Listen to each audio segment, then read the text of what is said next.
Hello, എന്തൊക്കെയാണ് വിശേഷം? സുഖമാണല്ലോ അല്ലേ? അപ്പോൾ ഇന്നത്തെ നമ്മുടെ വീഡിയോ എന്ന് പറയുന്നത് ഒരു ചിക്കൻ നിറച്ചതാണ്. കാരണം ഇന്നൊരു വീക്കെൻഡ് ആയിരുന്നു. അപ്പോൾ എന്തെങ്കിലും സ്പെഷ്യൽ നമുക്ക് വേണമല്ലോ. അപ്പോൾ അതിന് വേണ്ടിയിട്ട് കുറച്ച് മഞ്ഞൾപ്പൊടി, മുളക് പൊടി, മസാലപ്പൊടി, കുരുമുളക് പൊടി, പിന്നെ ഇഞ്ചി വെളുത്തുള്ളി പേസ്റ്റും ഉപ്പും ലെമൺ ജ്യൂസും ഇതെല്ലാം കൂടി നല്ല രീതിയിൽ മിക്സ് ചെയ്തിട്ട് ചിക്കനിൽ നമ്മൾ തേച്ച് ഒരു 1 hour നമ്മൾ ഫ്രിഡ്ജിൽ റെസ്റ്റ് ചെയ്യാൻ വെച്ചു. അപ്പോൾ ഞാനും എൻ്റെ കെട്ടിയവരും കൂടിയാണ് ഇന്നത്തെ കുക്കിംഗ്, നിങ്ങൾക്ക് കാണുമ്പോൾ മനസ്സിലാവുണ്ടാവും. അപ്പോൾ അങ്ങനെ നമ്മളൊരു 1 hour മീൻസ് റെസ്റ്റ് ചെയ്യാൻ വെച്ചതിന് ശേഷം ഞങ്ങൾ എയർ ഫ്രയറിൽ ചിക്കൻ കുക്ക് ചെയ്ത് എടുക്കാമെന്നാണ് പ്ലാൻ ചെയ്യുന്നത്. അപ്പോൾ അതാകുമ്പോൾ അധികം ഓയിലും കാര്യങ്ങളൊന്നും നമുക്ക് വേണ്ട. അപ്പോൾ അതിന് വേണ്ടിയിട്ട് നമ്മൾ എയർ ഫ്രയറിൽ ഒരു 20 minutes 1 side കുക്ക് ചെയ്യാനായിട്ട് പ്ലാൻ ചെയ്തു.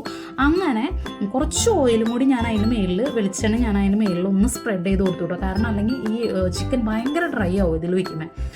അങ്ങനെ അതവിടെ നിന്ന് ശരിയാവുമ്പോഴേക്കും എനിക്ക് കുറച്ച് കാഷ്നട്ടിൻ്റെ പേസ്റ്റ് വേണമായിരുന്നു. അപ്പോൾ അതിന് വേണ്ടിയിട്ട് ഞാൻ ഒരു മിക്സിയുടെ ജാറിലേക്ക് കുറച്ച് കാഷ്നട്ട് എടുത്തിട്ട് അതിൽ കുറച്ച് വെള്ളം കൂടി ആഡ് ചെയ്ത് നല്ലോണം സോക്ക് ചെയ്യാനായിട്ട് വെച്ചിരുന്നു. അങ്ങനെ അത് അവിടെ നിന്ന് റെഡി ആവട്ടെ, ചിക്കനും അവിടെ നിന്ന് റെഡി ആവട്ടെ. അപ്പോഴേക്കും നമുക്ക് മസാല റെഡിയാക്കാനായിട്ട് പോവാം. അതിലേക്ക് ഞാൻ പാൻ വെച്ച് അതിലേക്ക് ഓയിൽ ഒഴിച്ചു, വെളിച്ചെണ്ണ ഒഴിച്ചു, അതിലേക്ക് ഒനിയൻ ചോപ്പ് ചെയ്ത് ഇട്ട് കൊടുത്തു. കൂടെ കുറച്ച് പച്ചമുളകും കൂടി ആഡ് ചെയ്തു.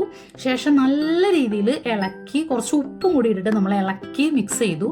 അതിലേക്ക് ഇഞ്ചി വെളുത്തുള്ളി പേസ്റ്റ് ആഡ് ചെയ്ത് കൊടുത്തു. ശേഷം നല്ല രീതിയിൽ വഴറ്റി അതിൻ്റെ പച്ചമണം മാറണ വരെ നമ്മൾ വഴറ്റി കൊടുത്തു. അതിലേക്ക് നമ്മൾ ടൊമാറ്റോ പേസ്റ്റ് നമ്മൾ ആഡ് ചെയ്ത് കൊടുത്തു കേട്ടോ. ടൊമാറ്റോ ഞാൻ പേസ്റ്റ് ആക്കിയിട്ടാണ് ആഡ് ചെയ്യണേ. കാരണം ഇങ്ങനെ കടിക്കാണ്ടിരിക്കാൻ വേണ്ടിയിട്ട്, അതിൻ്റെ തോടും ഒന്നും കടിക്കാണ്ടിരിക്കാൻ വേണ്ടിയിട്ട്. ഇതാകുമ്പോൾ നല്ല സോഫ്റ്റ് ആയിട്ടുള്ള ഗ്രേവി നമുക്ക് കിട്ടും. അതിലേക്ക് മഞ്ഞൾപ്പൊടി, മുളക് പൊടി, കുരുമുളക് പൊടി, മല്ലിപ്പൊടി എല്ലാം നമ്മൾ ആഡ് ചെയ്ത് കൊടുത്തു, മിക്സ് ചെയ്തു. അത് അവിടെ ഇരുന്ന് വേവട്ടെ. ഈ ടൊമാറ്റോ നല്ല രീതിയിൽ പച്ചമണം മാറിയതിന് ശേഷം മാത്രം നിങ്ങളിത് ആഡ് ചെയ്യാൻ പാടുള്ളൂ.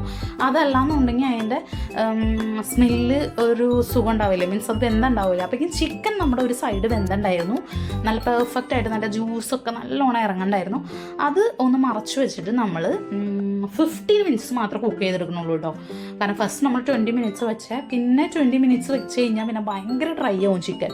അപ്പോൾ ഈ 50 minutes വെച്ച് കഴിഞ്ഞാൽ ഉള്ളിൽ നല്ല സോഫ്റ്റ് ആയിട്ട് കിട്ടും, ജ്യൂസി ആയിട്ട് കിട്ടും ചിക്കൻ്റെ. അങ്ങനെ അപ്പോഴേക്കും ഗ്രേവിയൊക്കെ സെറ്റായി. അതിലേക്ക് നമ്മൾ ലാസ്റ്റ് കുറച്ച് മല്ലിയിലയും കൂടി ഇട്ടിട്ട് നമ്മളത് അവിടെ വെച്ചു, ഒന്ന് മൂടി വെച്ചു. അപ്പോഴേക്കും നമ്മുടെ ചിക്കൻ റെഡി ആയിട്ടുണ്ടായിരുന്നു. ലാസ്റ്റ് നമ്മൾ കാഷ്യൂവിൻ്റെ പേസ്റ്റ് ഞാൻ അവിടെ അരച്ച് വെച്ചിട്ടുണ്ടായിരുന്നു, അത് ആഡ് ചെയ്ത് കൊടുത്തു. അതാകുമ്പോൾ ലാസ്റ്റത്തെ നമ്മുടെ ടച്ചപ്പാണ് അത് കേട്ടോ. അതിനുശേഷം നമ്മൾ ചിക്കൻ അതിലേക്ക് ആഡ് ചെയ്ത് ഈ ഗ്രേവി അങ്ങോട്ട് പൊതിഞ്ഞ് ഒന്നും കൂടി ഒന്ന് കുക്കാവാൻ വേണ്ടിയിട്ട് വെച്ചു. അങ്ങനെ നമ്മൾ അടിപൊളിയായിട്ട് നമ്മുടെ വീക്കെൻഡ് നമ്മൾ എൻജോയ് ചെയ്തു. ഒരു മൂവിയൊക്കെ കണ്ട് നമ്മൾ എൻജോയ് ചെയ്തു. അപ്പോൾ എല്ലാവരും നിങ്ങൾ ട്രൈ ചെയ്ത് നോക്കിക്കോളൂ. ഇത് നല്ല അടിപൊളിയായിട്ട് വന്നിട്ടുണ്ടായിരുന്നു നമ്മളത് സെറ്റാക്കിയിട്ട്. അപ്പോൾ ഇത്രേ ഉള്ളൂ നമ്മുടെ വീക്കെൻഡ് വിശേഷം. അപ്പോൾ ബൈ, എല്ലാവരും ഒന്ന് സബ്സ്ക്രൈബ് ചെയ്ത് സപ്പോർട്ട് ചെയ്യണേ. Bye, see U.